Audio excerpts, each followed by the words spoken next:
Hey, what's going on, guys? This is Mike, and in today's video, we are going to review the Mexico GP, what we had yesterday. So, this is another highlights video, as usually.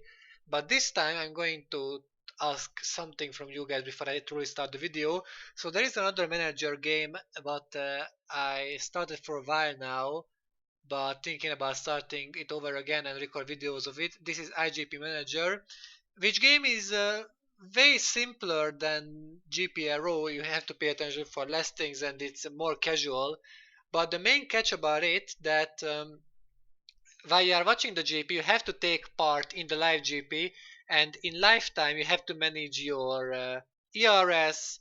You have to pay attention for your DRS, of course. You can change strategy during the race, and theoretically, even though I haven't seen that before in the game, but theoretically, in the previous update they added safety car into the game, so this can change tactics and this can make the race go all over the place, all over its head. So yes, the main catch about it that you can watch the race in live and it's 3D. So it's similar to GPRO. You can have the aerial, the chase cam, and the onboard cam, and it's 3D. So you can even watch your driver from the onboard how he's driving, and you can switch to others as well. So it's pretty interesting. If you guys want me to make a video about it, then please let me know in the comments or hit the like button because that's the way you guys are telling me to make a video about that. So let's talk about the race and GPRO this time because this is why the video has been created. And it's an important thing to say that this is a throw race again, and the next one will be as well. And right after, finally, I can unleash my true potential on the race because by that time I'll be able to resign my driver, which is great news because the driver starts to be pretty strong.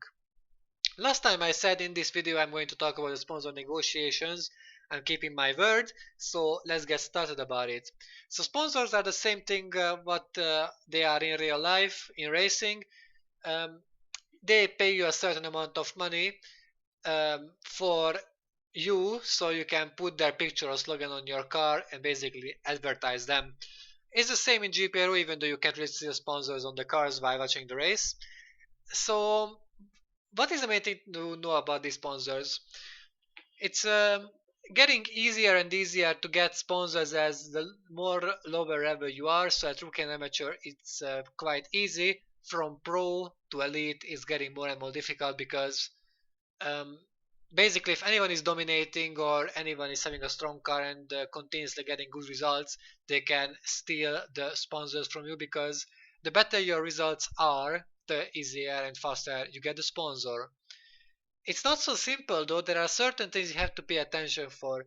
One of them are the certain traits that a sponsor has. A sponsor has 6 traits, and all of these traits are the same with every sponsors, but their value is different. There are first of all there are finances, which is telling you how rich the company is, and the richer the company is, the more money you will be able to get from red to green, from 1 to 7.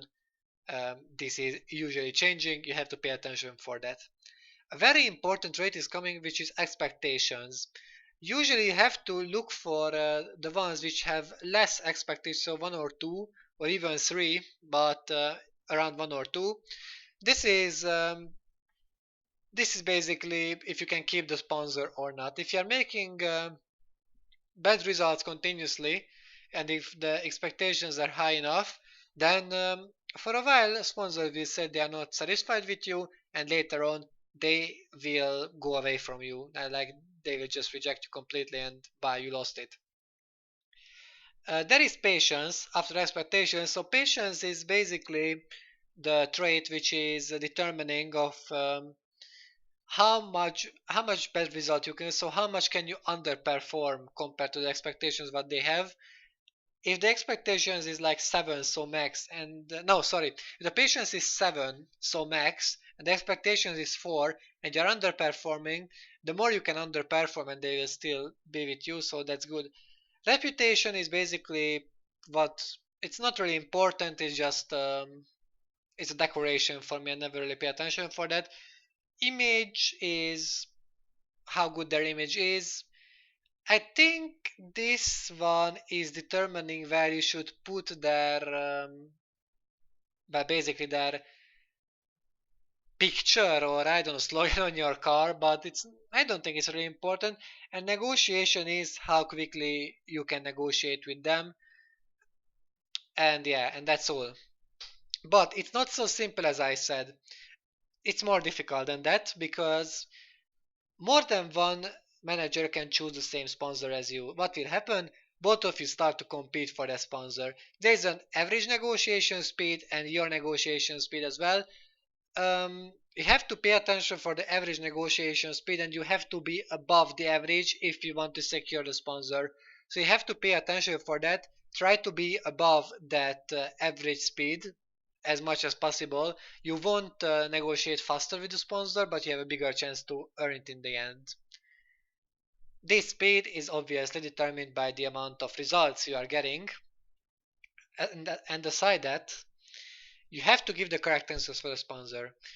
Certain times there will be a big yellow blinking exclamation mark at sponsor negotiations. You go into it, and first of all, you have to determine where the sponsor's place will be on your car. Then they will get the proposed amount. Basically, I think that how much they will pay for you, and then the amount of races they will propose, and you have to you have to answer these questions. For example, at one of them, they will ask how popular your driver is among the fans.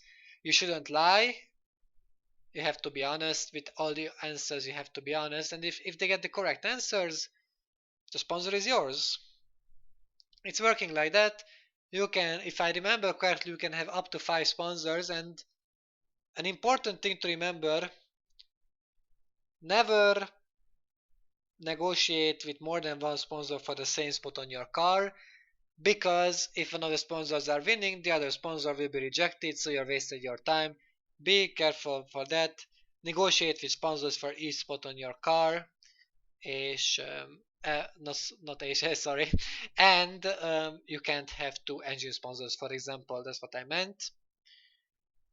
Don't forget that if you are competing for a sponsor with someone else, then have a backup for the spot, for that spot. Basically, if you're competing with someone but the other sponsor is competed by no one, then you can actually give the same spot for those two. And if the guy is winning it and you lose your sponsor, you will still have a backup sponsor for the same spot. It's a bit risky, so you have to be careful with that. It requires planning, information, and a bit of luck as well. There is also something important. You shouldn't chase always for the highest money. Not only the money is the most important thing because they can offer a lot of money, for example, even though they are not so rich, and they can offer a little amount of money even though they are rich. So that can happen as well. So pay attention for that.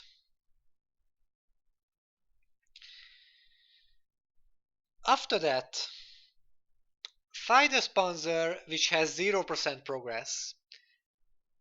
All the time when you start a new sponsor negotiations, if you start it at 0, that means you are not giving your opponent a head start.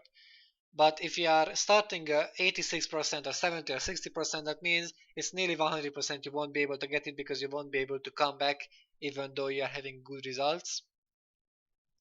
So, so yeah, this is something else. Your driver can determine the speed of the negotiation as well. Basically, the sponsors will rather go for drivers which have charisma than the ones which don't. Also, yeah, so pay attention for that. Uh, it can happen. It can happen every time with you. Yeah. Sorry, I'm just suddenly out of words and I suddenly don't know what to say. So yeah. You can find different sites, by the way, which are explaining the sponsor negotiation more than me. I thought I'm going to tell you the default, not the defaults, the basics, but many people who knows these more accurately than me can also help you about that. So don't be afraid of asking for help Basically, asking for help is not an embarrassing thing to do. It's not a shame. People won't laugh at you because all of us were rookies.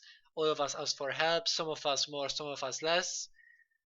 If you have any questions, don't be afraid of asking the guys or girls who've been here for a long time. It's something which is required for you to get to know of the game, get know how to set up your car, get know what strategy is the best, get know when to fit wet tires and when not. Important to know how much fuel you have to put in the car. It's important to know how high your car parts could be. It's important to know how high your facility level should be while the race is over. It is also important to know, for example, that what kind of technical director you have to get in higher levels. So don't be afraid of asking for help. Okay, that's my point. So I was Mike with another GPI race. I didn't really talk about the race because there wasn't anything in the race. I didn't get lost. I mean, basically I am lost now. But if I remember correctly, yes, only 37 drivers took part in the race, so I got dead last. If you have any questions, then write a comment under the video, or if you want to see more, more videos, not only GPRO but the TGP game as well, then hit the like button and also write in comment. If you don't like the video, that's basically a message for me that you don't want to see other videos, only IGP. Only GPRO, sorry. And if you liked the kind of content I'm making, then please subscribe on my channel. I was Mike, see you guys next time. Till then, take care of yourself and goodbye.